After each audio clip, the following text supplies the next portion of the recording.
Welcome back to the deep dive. So, we always seem to circle back to this core idea we've discussed: time as a kind of spring, coiling, uncoiling, always moving. It's a powerful model. It is. And today we're diving into something really fascinating. Did ancient peoples, ancient civilizations, maybe even scriptures, have a similar feeling about time? Not just a straight line, you mean? Something more complex. Exactly. Could they have grasped something nonlinear? We've looked into, quite a range of sources. Like the Quran, right. And ancient cultures. Yeah, the Quran, the Mayans, Hindu cosmology too, and even perspectives from Islamic mystics. That's quite a mix. It is. And the mission really is to see if these perspectives, which seem so different on the surface, maybe hint at something like our spring model, uncovering hidden connections maybe. It's intriguing. We tend to think our modern physics view is the definitive one, developed recently. Right. But maybe, just maybe, these ancient sources held profound insights, just expressed differently, through stories, symbols, spiritual intuition. Okay, let's start with the Quran then. There's a verse in Surah Al-Ma'arij, verse 4, that really jumps out. Ah, yes. The angels and the spirit ascend to him in a day, the measure of which is 50,000 years. 50,000 years. Experienced as one single day. I mean, that just completely twists any simple linear idea of time, doesn't it? It really does. It strongly suggests that how time is experienced isn't universal. It's, relative. Relative to what, though? The context, the observer. Exactly. Could be the realm of existence, maybe the nature of the beings, the angels in this case. Yeah. The same duration perceived totally differently. Some interpretations even tie these different speeds to different sort of spiritual levels. Okay, so let's bring in our spring model. Could the tightness of the coils represent these different speeds? That's a great way to think about it. Like a really tight coil. Could that be the angels' experience? 50,000 years rushing by, compressed into their day. A realm where time moves incredibly fast compared to us. Precisely.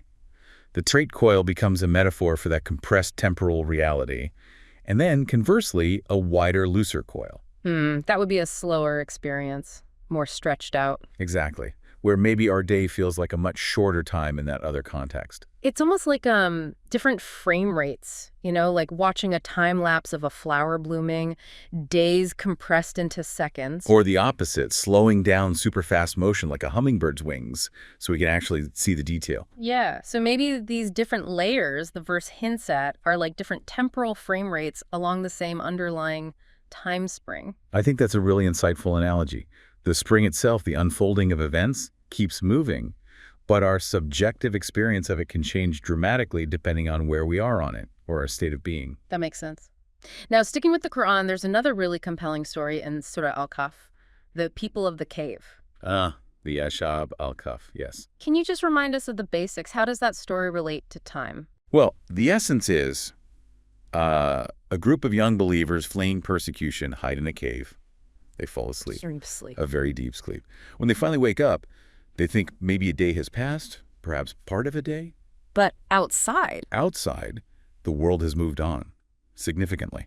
Over 300 years have passed. 300 years feeling like just a day. I mean, Yeah.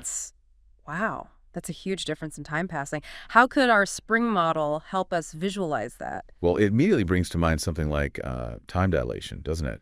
A difference in how time elapses for different observers. Like in physics, relative speed or gravity. Sort of, yes, conceptually. Within our spring model, you could imagine the cave itself being located on a part of the spring, a coil that was moving incredibly slowly, almost paused relative to the outside. So the outside world kept spiraling forward on the spring at its normal rate. While the cave and its occupants were on this almost stationary coil, experiencing time at a drastically reduced rate. That's a powerful image. A nearly still point within the moving spiral. It makes you wonder what could cause such, localized time differences. Exactly. The Quran presents it as a divine act. A miracle, of course. But it opens the door to thinking about time not being uniform everywhere, a concept modern physics also explores, albeit with different tools and explanations. Let's shift gears a bit now. Ancient civilizations. The Mayans, for example. They had this incredibly complex view of time, didn't they? Their calendar wasn't just a straight line. Not at all. The Mayan system is a fantastic example of a cyclical view. They didn't just have one calendar. They had several interlocking cycles. Like the long count, with backtunes and katunes. Precisely. These represented huge stretches of time, A backtune is nearly 400 years. But it wasn't just about marking dates linearly. It was more like wheels within wheel. Exactly. A wheel-like or even spiral structure. Time didn't just march forward. It repeated in cycles, echoed patterns. It was fundamental to their view of history, prophecy, everything. So not a simple line, not even just a circle going round and round, but maybe more like a spiral, progressing but revisiting similar points. That captures it well. It resonates strongly with the spring idea advancing overall, but with that inherent cyclical nature. Their calendar feels like mapping movements across interconnected coils, not just along one single track. It implies they understood time had both repetition and progression, yeah. Absolutely. Built right into their worldview. And then we have Hindu cosmology, the Yugas. That's another vast cyclical system, right? Oh, yes. The Yugas represent immense cosmic ages. There are four main ones: Satya Yuga, Treta Yuga, Dwapara Yuga, and finally Kali Yuga, the age we're said to be in now. And these just repeat. They cycle through in that specific order, yes.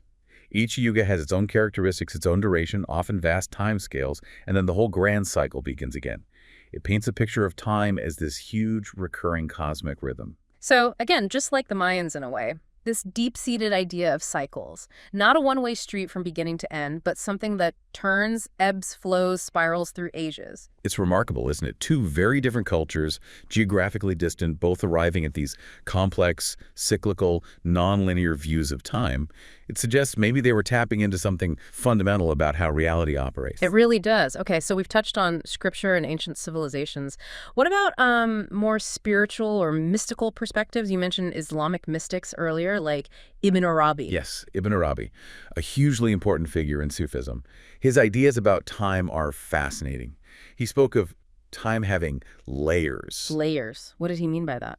He believed that it was possible through spiritual development, deep meditative states, heightened consciousness, to essentially transcend normal, everyday time perception. To move between these layers. Yes, to potentially perceive events from the past or even gain insights into the future by spiritually ascending through these layers of time. Ascending through layers of time. I mean, that sounds an awful lot like the idea of climbing the time spring, doesn't it? Moving between coils to see different points. The parallel is definitely striking. He wasn't using physics terminology, obviously, but his concept points towards a kind of multidimensional aspect to time. Different temporal realities coexisting, accessible through inner experience. And that's key, isn't it? Their understanding wasn't based on, scientific experiments or math in the way we think of it now. Not at all. It was rooted in direct experience, deep meditation, divine connection, maybe dreams, altered states, different ways of knowing. Inner awareness was the tool. Yet across all these different sources, scripture, cosmology, mysticism, they seem to arrive at a similar conclusion. Time is not just a simple line. Exactly. They use different words, different metaphors, cycles, wheels, layers, spirals, but the underlying sense of complexity, of nonlinearity, seems to be shared. And it resonates surprisingly well with the spring model we use as our framework. So let's pull this together. The big question was, did the ancients get nonlinear time? And based on what we've discussed, I think the answer leans heavily towards yes.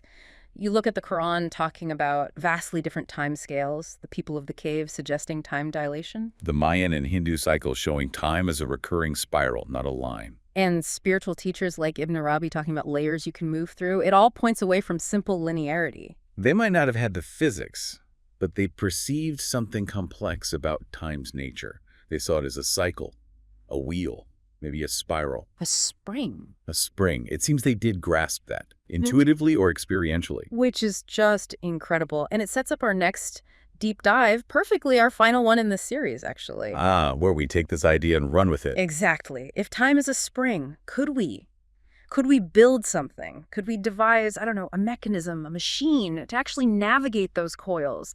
A time manipulator machine. Now that is heading into speculative territory. A fascinating thought experiment. It's going to be a mind bender. So join us next time as we explore that very possibility, connecting this ancient wisdom to some truly futuristic ideas.